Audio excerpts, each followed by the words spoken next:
राहुल गांधी आप 50 साल के हो गए, अकेले मत रहो, अकेलापन तुमको खा ले रहा। अगर आप हैदराबाद में हैं तो मेरे पास 2-3 हकीमों का पता है। तुम्हारे प्यार का मारा है दोस्त। अरे सारे आलम के मुसलमानों ने इस गुनहगार के लिए दुआ की। अरे मैं कैसे एहसान अदा करूंगा इन मुसलमानों को। मैं एहसान नहीं अदा कर सकता। एहसान मेरे दिल पे है तुम्हारा दोस्तों.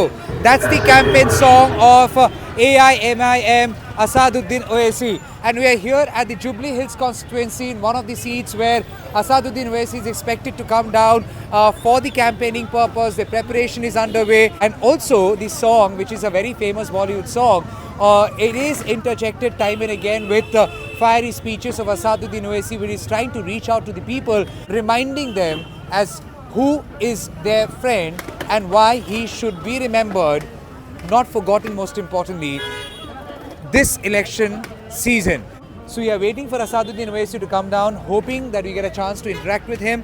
Whether he speaks to me on an interview or something, again we have to wait and see. All fingers crossed, not one or two, all fingers crossed. आज अकबर ओवैसी की अमन साहब, रसीदुद्दीन साहब, नमस्कार. मेरा नाम है कमाल शाह, मैं एक पत्रकार हूँ, बाहर से आया, कैलकाटा से आया और मिलना था ओवैसी साहब से, आपसे भी. एक चीज़ बताइए, जब भी AIMIM का नाम आता है और जिस तरीके से प्रचार है, मज़हब कहीं ना कहीं जो डिस्कशन है उसमें आ ही जाता है.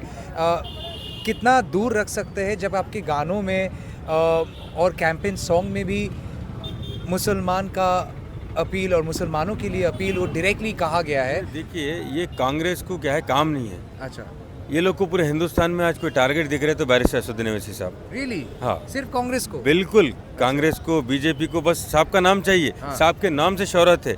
क्योंकि देखिए, कहाँ हम कौम की बात करें, हमारा फर्स्ट मेयर जब हम हिंदू को दे सकते हैं, हाँ. हिंदू भाई हमारे साथ में है. हाँ. आज हम शेख पेट से मैं हिंदू वोट लिया, हाँ. फिर कैसा लिया मैंने? हाँ. मैंने लेके जीता हूँ ना, मैं लेने वाला हूँ तो छोड़ दीजिए, वो बात की बात है. ले चुका हूँ ना, 2 बार भी मेरे पास 50% 55% हिंदू से शेखपेट में, मेरे डिवीज़न में. वहाँ के लोग वोट दिए. अभी हम जब कैंपेन कर रहे हैं, यहाँ की पूरी पब्लिक हमें हिंदू भाई बहन बता रहे हैं कि हम MIM को वोट देंगे, क्योंकि MIM काम करती है.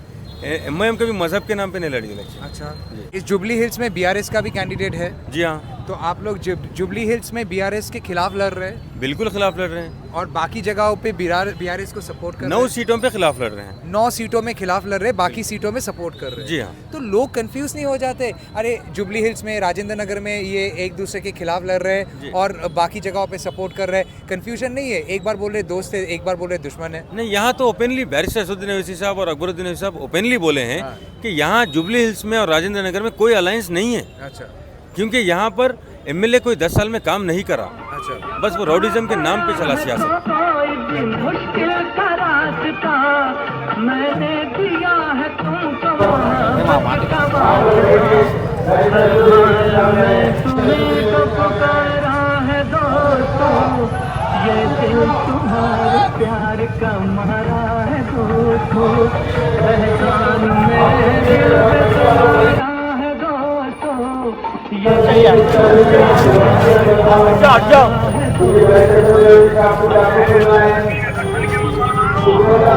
आज जो कांग्रेस के उम्मीदवार हैं, यकीनन बेहतरीन क्रिकेटर थे अपने जमाने में, उससे कोई इनकार नहीं कर सकता, मगर बहैसियत सियासतदान वो एक नाकाम सियासतदान साबित हुए.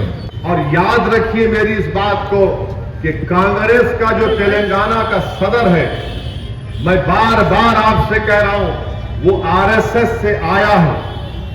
उसने अपने जिंदगी के बड़े कीमती साल RSS के शाखाओं में गुजारे हैं. उसने RSS की वो तमाम चीजों को अपने दिलो दिमाग में समा चुका है. और याद रखिए, जो RSS की शाखा में जाता है, सिर्फ खाकी चड्डी पहनकर लट नहीं सिखाया जाता. RSS का जो हल्फ है, जो ओथ बोलते हैं, उनको ये बोलना पड़ता, मानना पड़ता है कि वो इस मुल्क को एक हिंदू राष्ट्र बनाएंगे. यही सदर जो आज कांग्रेस का है, गुजरात 2002 में जल रहा था, ये शख्स कौन सी पार्टी में था बताए कांग्रेस वाले? गुजरात में इंसानियत को खत्म किया जा रहा था। ये कांग्रेस का सदर क्या नहीं था उस पार्टी में, बता दो मुझे। इसीलिए आपसे अर्ज कर रहा हूं कि गलती मत करिए, कांग्रेस को पहचानिए। जब कभी भी कांग्रेस इख्तियार में रही, हैदराबाद फसादों की जद में था। नरेंद्र मोदी कहां से आए? मोदी भी तो आरएसएस से आए, वो भी आरएसएस के शाखाओं में थे और आरएसएस में बरसों काम किए। अब यहां इलेक्शन हो रहा है तो कांग्रेस के राहुल गांधी हम पे तबसरा करना शुरू कर दिए। मौसूफ ये तकरीरें बोल दिए कि मोदी के दो यार, एक ओवैसी और केसीआर। खैर, मामू का जवाब मामू दे देंगे, मेरा जवाब मैं देता हूं। राहुल गांधी के दो प्यार, राहुल गांधी के दो प्यार, एक इटली और हमेशा मोदी से हारना। इन्हों जहां जाते मोदी जीत जाता। तो राहुल तुम्हारे दो प्यार, एक इटली क्योंकि आपकी वालदा इटली से आई, और दूसरा हमेशा आपको इतना प्यार है मोदी से कि आप हार जाते मोदी के खिलाफ।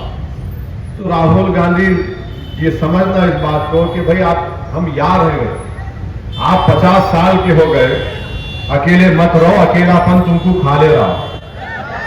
इसलिए 50 साल की उम्र में ये दिमाग में यार यार जो आता ना, तो अकेले नहीं रहना। ये अकेले रहने की वजह से आपको यार दिख रहा आपको। अगर आप हैदराबाद में हैं तो मेरे पास 2-3 हकीमों का पता है। ये मैंने बोल रहा हूं, ये जानी मियां बोल रहे, बोलो। तो मैं सुना कि रागड्डा में हकीम साहब है, आप ले लो माजून उनसे। नहीं, अगर है, मेरे को नहीं मालूम क्या है। नहीं, अब आप सुनिए, राहुल गांधी को कभी आपने ट्रिपल तलाक के ऊपर बोलते हुए सुना? राहुल गांधी कभी नहीं बोले। क्या आपने कभी राहुल गांधी को मुस्लिम रिजर्वेशन पर बोलते हुए सुना? मुस्लिम रिजर्वेशन कर्नाटका में निकाल दिया गया बीजेपी ने। इनकी सरकार आके 6 महीने हो गया, अब तक रिजर्वेशन रिस्टोर नहीं करे। क्या आपने कभी सुना राहुल गांधी कश्मीर से 370 निकाला गया? पूरे मुल्क की सबसे बड़ी रियासत है जहां सबसे ज्यादा मुस्लिम अल्पसंख्यक समाज की आबादी। कभी आप बताओ राहुल गांधी ने 370 बोला? नहीं बोलते। कभी आपने सुना राहुल गांधी मॉब लिंचिंग के खिलाफ बोले? क्यों नहीं बोलते राहुल गांधी आप 370 के ऊपर, ट्रिपल तलाक के ऊपर, मॉब लिंचिंग पर, मुस्लिम रिजर्वेशन पर? इसलिए नहीं बोलते क्योंकि असली हिंदुत्व का चेहरा है ये। अगर बोलना शुरू करेंगे तो उनको डर है कि उनको दूसरे लोगों का वोट ना खोजे। कि कांग्रेस की वजह से मोदी प्राइम मिनिस्टर बने नहीं बने, मेरी वजह से नहीं बने। मैं 3 लोकसभा की सीट लड़ा हैदराबाद, अल्हम्दुलिल्लाह आपकी दुआओं से हैदराबाद के अवाम ने कामयाब किया, बीजेपी को हरा दी। तो राहुल गांधी को सुनना चाहिए, समझना चाहिए और समझ के कुछ बोलना चाहिए। अगर समझ में नहीं आता, कोई भी स्टेनोग्राफर लिख के दे दिया, बोल दो, बोल देते उठा के। ऐसा है ना कि फर्स्ट फ्लोर हमेशा आदमी का खाली नहीं रहना, फर्स्ट फ्लोर में कुछ रहना चाहिए। इंदिरा गांधी ने कहा गरीबी हटाओ, बेचारा गरीब खुश हुआ, गरीब को हटा दिया। फिर 2014 में मोदी आए थे, आके क्या बोला? भाइयों बहनों 15 लाख आपके अकाउंट में आ जाएंगे। अब बेचारा गरीब सर को हाथ लगा के बोला कितने सिफर आते, उसमें 0 आते, 15 लाख आते बाबा। 280 MP बना दिए। अब उन्होंने बोले अब आते, कल आते, धन क्या जनधन अकाउंट खोलो, वाला अकाउंट खोलो, आ रहे 19 आया तो मोदी बोल दिया मैं चौकीदार। तूने बोला 15 लाख, तूने बोला चौकीदार करे, कहा 15 लाख। किशन रेड्डी यहां पर बीजेपी के सदर कह रहे हैं कि हमको मौका मिला तो हैदराबाद का नाम बदल देंगे, हम इसका नाम पुनः रख देंगे। मगर किशन रेड्डी ने एक बहुत बड़ी गलती की, बहुत बड़ी उन्होंने हमारे दिलों को तकलीफ पहुंचाई। ये जुमला कहकर के कौन है हैदर? ये हैदर कौन है? ये कौन है हैदर? ये आप पढ़िए। हम किशन रेड्डी को और आरएसएस को बता रहे हैं हैदर वो है जिसके ताल्लुक से कमली वाले ने कहा था ये इल्म का दरवाजा है। ये हैदर वो है जिसने खैबर के किले के दरवाजे को उखाड़कर कई फासले दूर फेंक दिया था, तुमने हमारे दिलों को तकलीफ पहुंचाई किशन रेड्डी। अब हैदर कौन है हम बताएंगे तुमको। हम हैदर के नाम लेवा हैं, उनके नाम से हैदराबाद बनाया गया है। ये बहादुरों की सरजमीन है किशन रेड्डी बीजेपी वालों। जिस हैदर के नाम से रखा गया है, हम तुमको बताएंगे हैदर क्या होता है। मेरी आपसे गुजारिश है कि आरएसएस का एजेंडा जो मैं शुरू किया था, ये आरएसएस का एजेंडा है। देखिए कैसे तकलीफ पहुंचाते हैं। हैदर कौन है ये हैदर कहां से आया? अरे किशन रेड्डी, हैदर हर हमारे दिलों में है, हमारी औलाद के सीनों में है हैदर। और इसीलिए हम हैदर को नहीं भूलने वाले। मेरे साथ नारा लगाइए, नारे खैबरी, नारे हैदरी, नारे Hydari.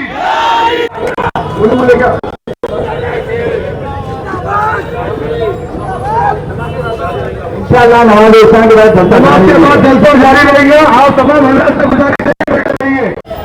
Well, we tried our part, but then didn't have our luck for an interview with Asaduddin Owaisi, Member of Parliament from Hyderabad and AIMIM President. But then, as we heard the speech and people erupted in thunderous joy and applause, we also heard him launch an unsparing attack on Congress and BJP, almost suggesting that they are two parties of either side of the same coin. They belong to the same coin, and that there are Congress members who are from the RSS background. The reason why they should not trust Telangana should not trust Congress. We saw crowd cheer, and of course every time he said something against Rahul Gandhi, the people out here, they erupted in joy. And there was one moment when he also kind of launched a below the belt attack on Rahul Gandhi, questioning as why isn't he married even at the age of 50. Tried attributing it to the people around him, but said he should also consult a doctor, a hakim. It was in a way a below the belt attack. However, his statement is that Congress and BJP cannot be trusted, that they have not really done anything good for Hyderabad. The reason why Hyderabad should not, or the reason why Telangana should not either vote for BJP or for Congress. Its total 119 assembly strength, and BRS and AIMIM, even though they are not in alliance, they are quote unquote good friends. At the moment, the election campaign has heated up. Just couple of days more, or rather I would say couple of hours more before Telangana goes to polling. But then it has never been this exciting an election battle in this political landscape of Telangana. With video journalist Ronnie Shatra here in Hyderabad, this is Tamal Shah for News the Truth, NGT.